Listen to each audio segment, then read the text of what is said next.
The first death I witnessed was of my family's black dog, Lucky. I was possibly around 8 years old at the time, and Lucky ate a poison bait threw over our grandparents' house fence. I was the one that found her lifeless body inside a garden's bush under my grandparents' bedroom, her tongue rolling out and flies buzzing around her body. I was escorted away from the site immediately, obviously, while my uncle moved her away in a black plastic bag. The weight and shape of the bulk denies any sort of illusion and privacy of what wasn't.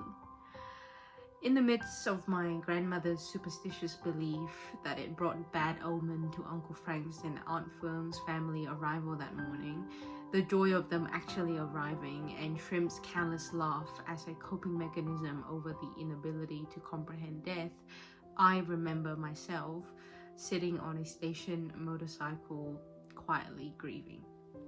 But that's not even the death that made me want to make this video for you, Jazzy. As the day gets longer and weather gets hotter, the sandy beach call, and I am reminded about a death of a stranger. The date of that day cannot be mistaken because it was the 22nd of November, my mother's birthday. While we were celebrating a quiet but loving family party, my mother received a call from a primary school friend on Facebook who she hasn't talked to for years.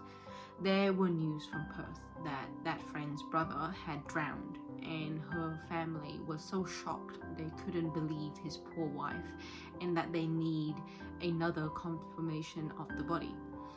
So 8 p.m. on what was likely a Friday night or a weekend, I accompanied my mother to the Royal Perth Hospital. Subconsciously, perhaps I didn't hesitate going with her because I wanted to support my mother, but at that age it was mainly very much morbid curiosity and my own worry of the growing narcissism and questioning of my teenager's apathy to all emotional events but my own turmoil. I wanted to see a dead body because I wanted to know if I would still be able to feel empathy for a stranger, or if I was in fact a sociopath. Anyway, at the end, my mother was allowed in after a confirmation from his devastated wife, and I stayed behind. Why did I not see the dead body? Whether out of respect for the family, the childish fear of a corpse, or a cowardly fear of actually finding out that I wouldn't feel anything, I don't know. But I do know this. In the midst of a grieving family, the confusion of my coming of age moral calm, I remember reflecting softly of the goodness of my mother's heart to replace the joy of her birth with the face of a dead man. I am aware of the multifaceted capacities of a human being and the varieties of layers of life. But Lindsey Buckingham did say there's two kinds of trouble in the world, living and dying. When you boil it down, there's life and there's death. And within life, there lies death.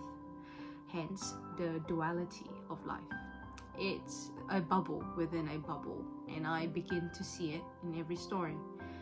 So, for example, as I donate plasma to many that are living, many are also dying. Alvin Easy got married in the midst of the Gaza conflict, and for some bloody reason he got some backlash on that. I look forward to going back to Vietnam to enjoy the great food, but I also worry about the Asian conservative and passive-aggressive remarks about my appearance.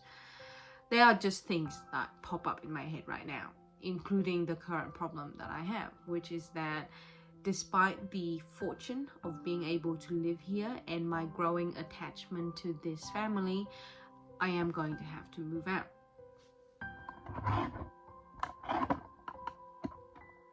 I haven't made a full video on it yet because I still haven't arrived at a mature place where I have processed every emotion healthily or find a good coping mechanism to help me through. So I want to refrain from saying anything hurtful that I will regret in the future.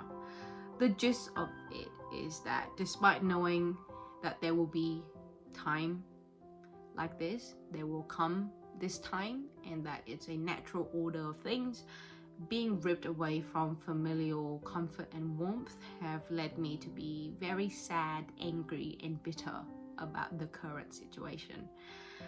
It leads me to blaming people who do not deserve to be blamed, whether it's my mother, my aunt, or myself. I am aware that my trouble is nothing in comparison to many others, and it's very much a first world complaint, but it is my pain, and I'm tired of other people and myself telling me I shouldn't feel a certain way. I want to dismantle the idea that grief and happiness cannot coexist. Kate Beckett in Castle said, even on the worst day, there's possibility of joy. I'm still looking for the joy in this situation. I know it. I know the upside of moving out, but I do not feel it yet. I will make sure to have an explanation video when I do feel that joy. But I found that side of life in the face of death before, same way I found the time to acknowledge death in the face of life. So I know I can do it again if I try.